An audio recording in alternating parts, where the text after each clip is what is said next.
সুপ্রভাত সকলকে আবার আমার চ্যানেলে স্বাগত। আজকে আপনাদের সকলকে নিয়ে যাব আমাদের হুগলি জেলার শ্রীরামপুরের মাহেশের জগন্নাথ মন্দিরে। এই মন্দিরে যেতে হলে আপনি হাওড়া থেকে ব্যান্ডেলগামী যে কোনো ট্রেনে চলে আসুন শ্রীরামপুর, সেখান থেকে টোটো বা অটো করে চলে আসুন জিটি রোডের উপর অবস্থিত মাহেশের মন্দিরে। আমি যেহেতু আমাদের শিয়ালদা মেন লাইন থেকে গেছিলাম, তাই ট্রেনে করে চলে আসলাম টিটাগড় স্টেশন। সেখান থেকে পায়ে হেঁটে লক্ষ্মী ফেরিঘাট পার হলেই ওপারেই হচ্ছে শ্রীরামপুর, ঠিক পাশেই মাহেশের জগন্নাথ মন্দির। চলুন, রথযাত্রার উৎসব চলছে এই সপ্তাহে। আজকে আমার চ্যানেলে আপনাদের দেখাবো মাহেশের উল্টো রথের একটি ভিডিও।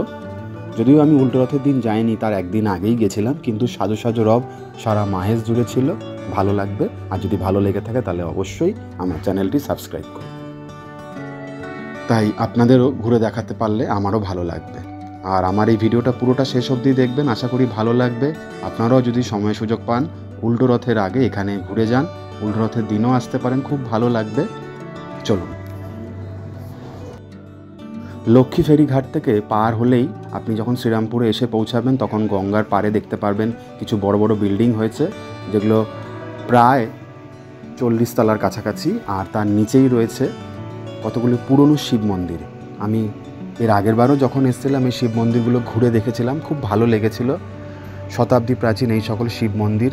জায়গাটা বেশ গা ছমছমে, কিন্তু প্রচুর মানুষ এখানে আড্ডা দিতে আসে, সময় কাটাতেই পারেন এসে। আর যখন গঙ্গা পেরোচ্ছিলাম লক্ষ্য করলাম যে এখানেই প্রথম হাই টেনশন লাইন গঙ্গার এপার থেকে ওপারে গেছে। যেহেতু দুদিকেই অনেক কলকারখানা জুটমিল আগে ছিল, তাই হয়তো পাওয়ার সাপ্লাইয়ের জন্যই এই হাই টেনশন লাইন গঙ্গা নদীর উপর দিয়ে এপার ওপার গেছে। এটা বেশ ইউনিক। আমাদের বেলঘড়ি, আগরপাড়া বা কলকাতার দিকে এগুলো কিন্তু চোখে পড়ে না। এটা হুগলি জেলার সাথে উত্তর 24 পরগনার এই অংশেই চোখে পড়ল। আর এখানে আজ যে গঙ্গা নদীতে দেখছি বেশ জলে পরিপূর্ণ, বর্ষাকাল, আর জোয়ারও চলছিল মনে হলো, সেই জন্যই বেশ সুন্দর আবহাওয়া। আর হাই রাইজগুলো পিছন থেকে তো দারুণ লাগছিল, তাই ছবি কয়েকটা তুলে নিলাম। আপনারাও যখন আসবেন অতি অবশ্যই তুলে নেবেন।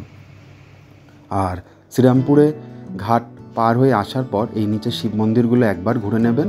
আমি পরের ভিডিওতে এগুলো সম্পর্কে ডিটেলসে দেব। আজকে যেহেতু মাহেশের জগন্নাথ মন্দিরে যাব, তাই সেদিকেই চললাম। ফেরিঘাট থেকে পায়ে হেঁটে 5-7 মিনিটেই পৌঁছে যাবেন জগন্নাথ মন্দির। এখন যেহেতু সোজা রথ হয়ে গেছে, তাই জগন্নাথ দেব তার মাসির বাড়ি 2-3টে স্টপেজ আগে একটা মন্দির আছে, সেখানে রয়েছেন।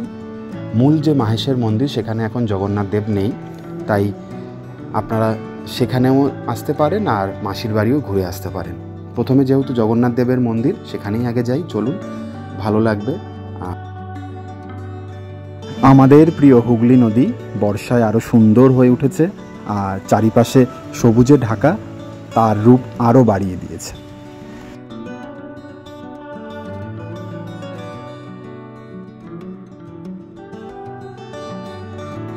কত পুরনো, খুব সুন্দর লাগলো জায়গাটা এসে। জানি না কতদিন টিকে থাকবে এর কারুকার্যগুলো। এই যে কারুকার্যগুলো রয়েছে অপূর্ব সুন্দর, কতদিন টিকে থাকবে জানা নেই। এক্সিলেন্ট। এই শ্রীরামপুর অঞ্চলে আসলে এই ধরনের অনেক পুরনো দিনের বাড়ি চোখে পড়বে। এর গথিক স্টাইলও, কিন্তু ঢোকার কোনো রকম ইচ্ছা নেই।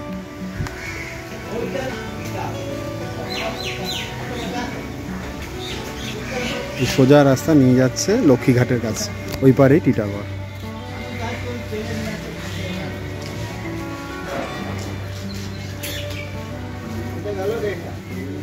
চলো, এখানকার উদ্বোধন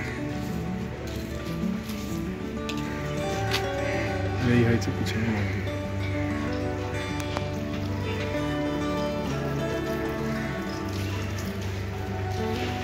কালীনাথ মন্দির সমস্তটাই রয়েছে, ঠিক এর নিচেই রয়েছে। এখানে আমরা শ্রীরামকৃষ্ণ মা শারদার দর্শন পাবো। আর এর ঠিক পাশেই রয়েছে দুটি প্রাচীন শিব মন্দির, যেগুলোর অবস্থা খুবই ভগ্নপ্রায়। খুব সাবধানে সেখানে আপনাদের জন্য ছবি এবং ভিডিও তুলেছি।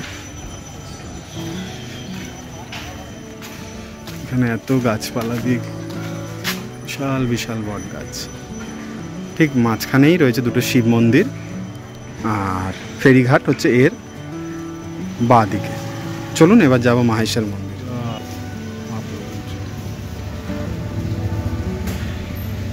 বেবি সমস্ত মিলিয়ে রয়েছে। শ্মশানকালী মায়ের পুজো, মহাদেবের জয় শিবশম্ভু। টিটাগড়ের লক্ষ্মী ফেরিঘাট থেকে পার হয়ে শ্রীরামপুরে চলে এসেছি, আর ফেরিঘাট থেকে পায়ে হেঁটে 10 মিনিটেই পৌঁছে যাব মাহেশের জগন্নাথ মন্দিরে। চলুন, জয় জগন্নাথ। আজকে তোমার দর্শন করতে এত দূর ছুটে এসেছি।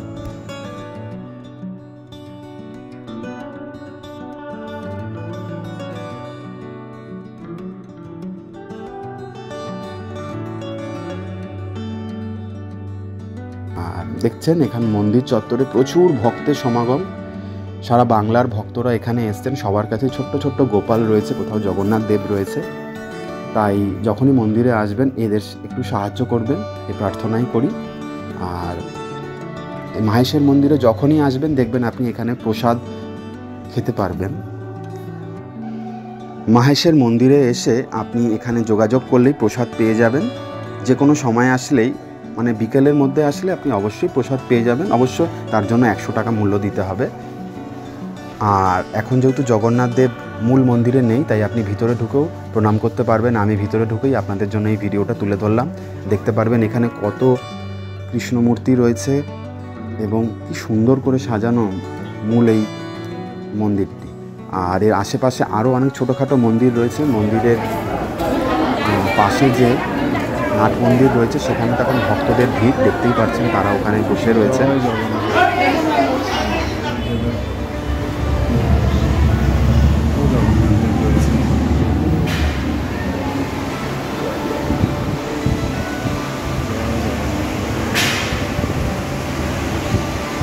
মাহেশের জগন্নাথ মন্দিরের অন্দরমহলে দেখুন কত বালগোপাল বা শ্রীকৃষ্ণ বা রাধাশ্যামের মূর্তি রয়েছে, খুব সুন্দর লাগছিল।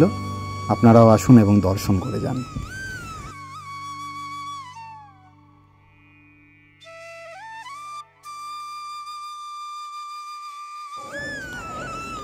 মাহেশের জগন্নাথ মন্দির চত্বরে আরও অনেক মন্দির রয়েছে, চলুন সেগুলো ঘুরিয়ে দেখাই। প্রথমেই দেখে নেব নীল মাধবকে। নীল মাধবের মন্দির, তার পাশে রয়েছে রামকৃষ্ণদেব মা শারদার মন্দির, বাবা বিশ্বনাথের মন্দির, আর এই মন্দিরের প্রতিষ্ঠাতার একটি বিগ্রহ রয়েছে। ঘুরে দেখবেন, ছোট্ট মন্দির কিন্তু ভালো লাগবে। আর এখন যেহেতু পুরো মন্দির চত্বর দর্শনার্থী এবং ভক্তদের পরিপূর্ণ, তাই আরও বেশি ভালো লাগছে। কিন্তু আর একটু পরিষ্কার পরিচ্ছন্ন হওয়া উচিত ছিল আমার মনে হয়। মন্দির কর্তৃপক্ষ এদিকে নজর রাখলে ভালো হবে। এই মন্দিরের সময়সূচি এবং এখানকার কোন কোন অনুষ্ঠান পালন করা হয় সেগুলো এই ভিডিওতে দেখিয়ে দিলাম। এখানে রয়েছে ডিটেলস, আপনারা দেখে নিতে পারবেন। যদি আপনারা 2 চাকা 4 চাকা কিনে এখানে পুজো দিতে আসতে চান সে সুবিধাও রয়েছে। আশা করি আমার এই ভিডিও সকলের ভালো লাগছে। আর আমার এই ভিডিও পুরোটা শেষ অবধি দেখবেন। যদি ভিডিওটি ভালো লেগে থাকে তাহলে অবশ্যই আমার চ্যানেলটি সাবস্ক্রাইব করবেন। জয় জগন্নাথ। মাহেশের মূল মন্দির যদি আপনাদের দেখা হয়ে গিয়ে থাকে তাহলে এর পাশেই মেলাটিও দেখে নেবেন। বিশাল মেলা বসেছে, প্রত্যেক বছরই বসে। যেহেতু রথের উৎসব তাই পাশে মেলাও বসে, আর নানা সাংস্কৃতিক অনুষ্ঠানও হয়ে থাকে, বসে সময় কাটাতে পারবেন। আমরা যেহেতু বিকেলবেলা এসেছি তাই তেমন কিছু এখনও শুরু হয়নি। দিনের আলোয় আপনাদের মাহেশের মন্দির ঘুরে দেখানোর একটা ইচ্ছা ছিল, সেটা আজ আমার পূর্ণতা লাভ করলো। আশা করি এই মাহেশের মন্দির দেখে আপনাদের ভালোই লাগছে। জয় জগন্নাথ, জয় গৌর। এই জায়গাটা রয়েছে মন্দিরের নিয়মাবলী।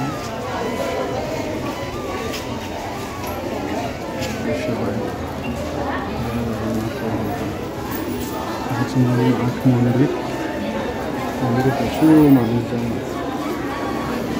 দেখতেই পাচ্ছেন সারা মন্দির জুড়ে প্রচুর ভক্তের ভিড়। সকলের কাছে শ্রীকৃষ্ণের ছোট্ট ছোট্ট সুন্দর সুন্দর মূর্তি রয়েছে।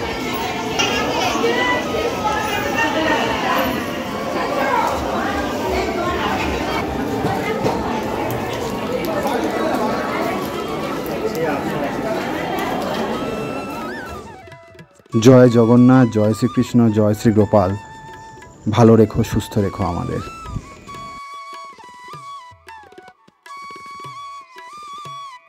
মাহেশের মন্দির যদি আপনি বিকেলবেলা চলে আসেন তাহলে খুব ভালোভাবে মন্দির চত্বর ঘুরে নিতে পারবেন, ছবিগুলো খুব স্পষ্টভাবে তুলে নিতে পারবেন।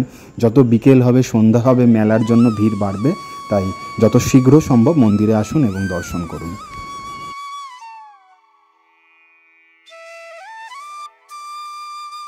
জয় জগন্নাথ চ্যানেলে এই ভিডিও দেখে সকলের ভালো লাগলো। আপনারাও আসুন শ্রীরামপুরে মাহেশ এর মন্দিরে এবং জগন্নাথ দেবকে দর্শন করুন, খুব ভালো লাগবে। এসে মেলা, দূরেই জগন্নাথ মন্দির। ওটা কিছু করেছে ওই জায়গাটা করে। আশা করি সকলকে স্বাগত আমার চ্যানেলে। না, ও খাবার শ্রীগুরু রেস্টুরেন্ট।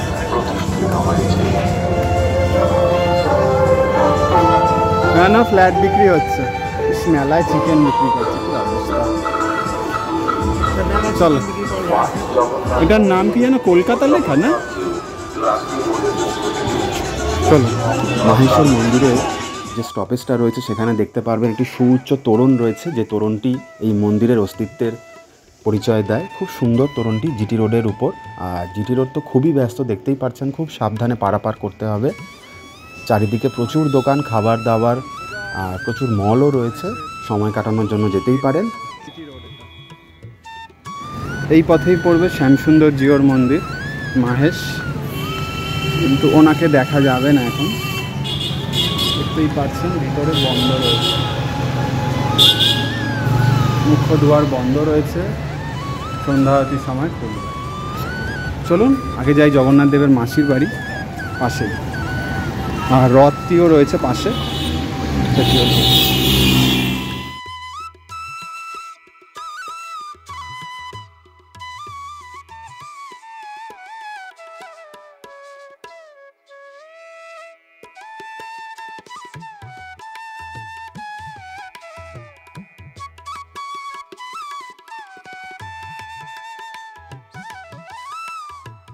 এখন দাঁড়িয়ে আছি শ্রীরামপুরের মাহেশের যে রথ আছে তার সামনে। দেখুন কি সুন্দর এই রথের কারুকার্যগুলো, অপূর্ব সুন্দর। আর সুন্দর করে এখানে বিভিন্ন দেবতাকে বর্ণনা করা রয়েছে, ভগবান শ্রীকৃষ্ণের বিভিন্ন কাহিনীকেও এখানে বর্ণনা করা রয়েছে। ঠিক জিটি রোডের মাঝখানে এখন এই রথটি রয়েছে, ঠিক জগন্নাথ দেবের মাসির বাড়ি যে স্টপেজে সেখানেই। যেহেতু সোজা রথের পর ভগবান মাসির বাড়িতে রয়েছেন, তাই রথটিও মাসির বাড়ির কাছেই রয়েছে। আবার উল্টো রথের দিন এটি ভগবানের নিজস্ব বাড়ি অর্থাৎ মাহেশের মন্দিরে ফেরত আসবে। আপনারাও আসুন, এই রথের সাথে ছবি তুলতে পারবেন, খুব ভালো লাগবে। উল্টো রথের দিন আবার সুন্দর করে রথটিকে সাজানো হবে, রাত্রেবেলা আসলে এর মধ্যে লাইটিংও দেখতে পারবেন।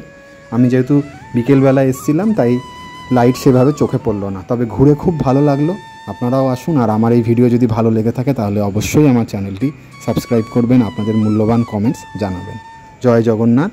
চলুন এবার জগন্নাথ দেবের মাসির বাড়িতে যাওয়া যাক।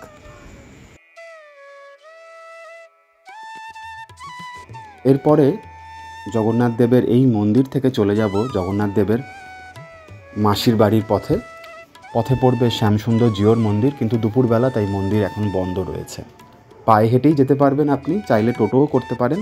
আমরা যেহেতু পায়ে হেঁটেই চলছি তাই আপনাদের আশপাশের রাস্তাঘাট, কিছু নামি দামি বিদ্যালয় রয়েছে সেগুলোও ঘুরে দেখাবো। পথের মধ্যে পড়বে শ্রীরামপুর চত্বর, বেশ ঐতিহাসিক, জানেনই। আর এখানেকার এই জগন্নাথ দেবের উৎসব সারা ভারতে বিখ্যাত। এছাড়াও নানা সময় নানা গুরুত্বপূর্ণ অনুষ্ঠান এখানে হয়ে থাকে। মাহেশের মন্দিরের মতো জগন্নাথ দেবের মাসির বাড়ির এখানেও মেলা বসে গেছে। সারা শ্রীরামপুর জুড়েই এই রথযাত্রাকে কেন্দ্র করে নানা উৎসব হয়ে থাকে।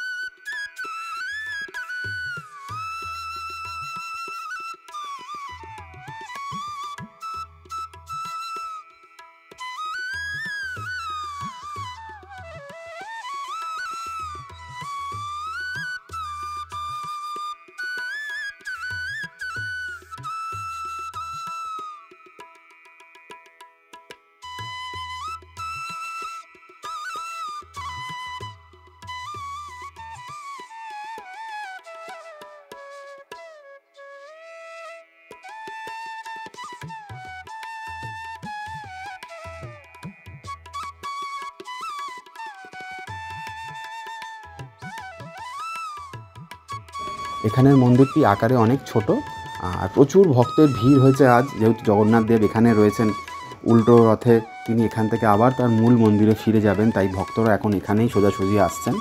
আমরা দুটো মন্দিরই ঘুরে আসলাম, চলুন ভিতরে প্রবেশ করি আর আপনারাও আসুন জগন্নাথ দেবকে দর্শন করুন।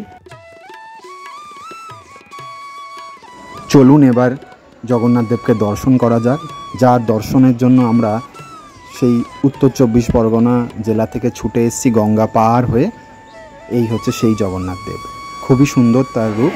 আমাদের উত্তর 24 পরগনার জগন্নাথ দেবের মূর্তির সাথে হুগলি জেলার এই জগন্নাথ দেবের মূর্তিগুলোর অনেকটাই পার্থক্য রয়েছে, আপনারা দেখলেও বুঝতে পারবেন। তাই আসুন জগন্নাথ দেবকে দর্শন করুন, নিজের মনোবাঞ্ছা জানান, তিনি অতি অবশ্যই সাড়া দেবেন।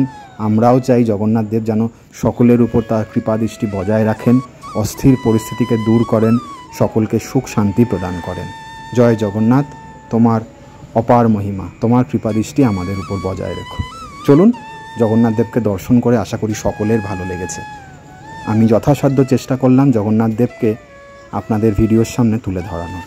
আপনারাও আসুন, ভালো লাগবে।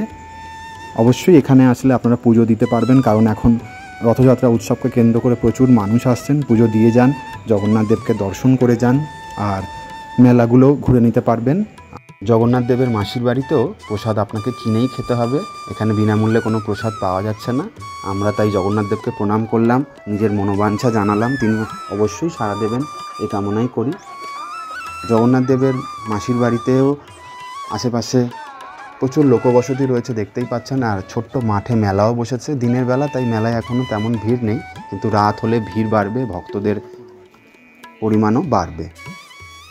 আর জগন্নাথ দেবের এই মন্দির দেখেও আশা করি আপনাদের ভালো লাগলো, আর ভালো লেগে থাকলে অতি অবশ্যই আমার চ্যানেলটি সাবস্ক্রাইব করবেন, আপনাদের মূল্যবান কমেন্টস জানাবেন। আপনারাও যদি এসে থাকেন এই মাহেশের মন্দিরে এবং মাসির বাড়ি, অবশ্যই জানাবেন।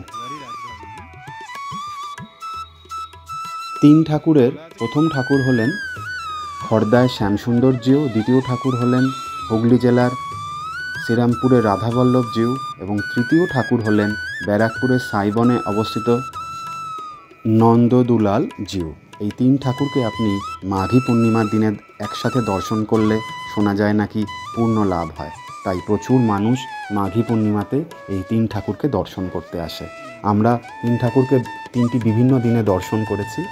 আজকে যেহেতু শ্রীরামপুরে এসেছি তাই আপনাদের এই রাধাবল্লভ জিউর মন্দির ঘুরিয়ে দেখালাম। এখানেও জগন্নাথ দেব রয়েছেন। এই মন্দিরও খুবই প্রাচীন, প্রায় 3 থেকে 400 বছরের পুরনো এই রাধাবল্লভ জিউর মন্দির। খড়দার শ্যামের মন্দির যেমন অনেকটাই রক্ষণাবেক্ষণের আওতায় রয়েছে, এই মন্দিরে তার অভাব রয়েছে, তাই চোখে পড়ল।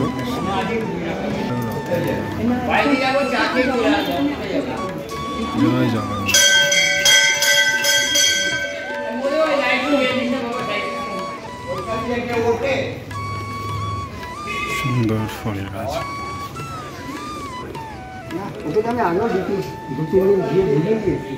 এখন এই হয়েছে শ্রীরামপুরের রাধাবল্লভ জিউর মন্দির, আপনারাও আসুন দর্শন করে যান, খুব ভালো লাগবে।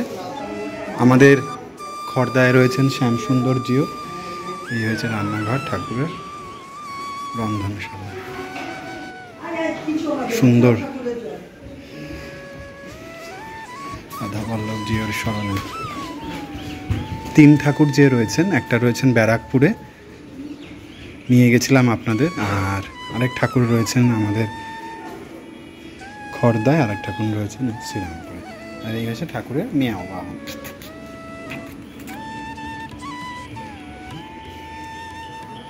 চারিদিকে অনেক মেয়াও আছে, চোখে পড়ছে।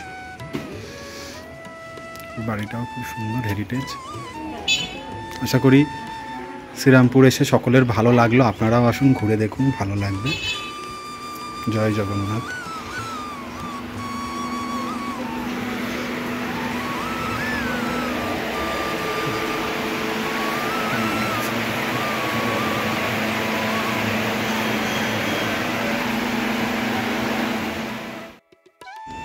আশা করি রাধাবল্লভ জিউকে দর্শন করে আপনারা খুশি হয়েছেন, তাই আপনারা সচক্ষে এসে রাধাবল্লভ জিউকে শ্রীরামপুরে দর্শন করে যান, খুব ভালো লাগবে। আর শ্রীরামপুর আসলে মাহেশের মন্দিরও ঘুরে যাবেন। সারা শ্রীরামপুর জুড়েই অনেক বিখ্যাত বিখ্যাত স্থান রয়েছে, সেগুলোও ঘুরে দেখতে পারবেন, ভালো লাগবে।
রাধা বল্লভজিউর মন্দিরও ঘুরে দেখুন। সারা শ্রীরামপুর জুড়েই অনেক দর্শনীয় স্থান আছে, সেগুলোকেও ঘুরে নিতে পারেন। গুগল থেকেও সেগুলো সম্পর্কে জানতে পারবেন।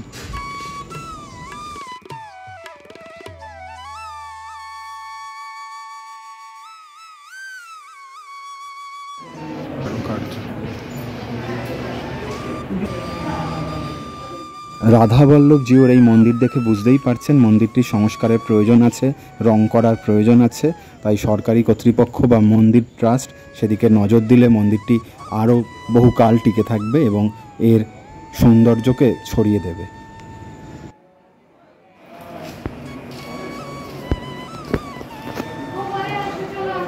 সাইবনে আরেকটা মন্দির আছে, সেটাও গেছে।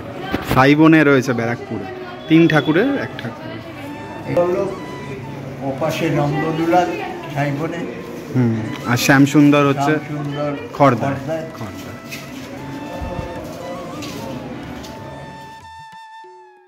ফেরার পথে আমরা শ্রীরামপুর স্টেশনে আসলাম, সেখান থেকে ট্রেন ধরে চলে এসেছিলাম শেওড়াফুলি। সেখানেও 2টি মন্দিরে গেছিলাম, যা আপনাদের পরে দেখাবো। আপনারাও যখন শ্রীরামপুর আসবেন অবশ্যই রাধাবল্লভজিউকে দর্শন করে যাবেন। জিটি রোডের পাশেই অবস্থিত এই মন্দির, একটু ঘুরে দেখবেন, ভালো লাগবে। আর ভিতরে ঢুকে ভগবানকে পুজোও দিতে পারবেন। এখানে পূজারী সবসময় উপস্থিত থাকেন। কিন্তু শহরের ইটকাট পাথরের মধ্যে এই মন্দিরটি অবস্থিত হয়, একটু খুঁজে পেতে সমস্যা হবে। তাও স্থানীয় লোককে জিজ্ঞাসা করলে তারা পথ নির্দেশ দিয়ে দেবে। আমি এই নিয়ে 2বার এই মন্দিরে আসলাম, খুবই ভালো লেগেছে। অবশ্যই শ্রীরামপুর আসলে রাধাবল্লভজিউকে দর্শন করে যাবেন। আজকে শ্রীরামপুর ঘোরা আমাদের প্রায় কমপ্লিট। এরপরে ভেবেছিলাম শেওড়াফুলি যাব, শ্রীরামপুর থেকে ট্রেন ধরে আরও কিছু জায়গায় যাব, কিন্তু আজকের ভিডিওটা যেহেতু বড় হয়ে যাচ্ছে তাই এখানেই শেষ করলাম। আপনারাও শ্রীরামপুর আসুন, ঘুরে দেখুন মাহেশের জগন্নাথ মন্দির আর এখানকার রাধাবল্লভজিউর মন্দির। আজকের মতো এখানেই বিদায় নিলাম। সকলে ভালো থাকবেন, সুস্থ থাকবেন, আর অতি অবশ্যই আমার এই ভিডিও ভালো লাগলে আমার চ্যানেলটি সাবস্ক্রাইব করবেন। জয় জগন্নাথ, শুভরাত্রি।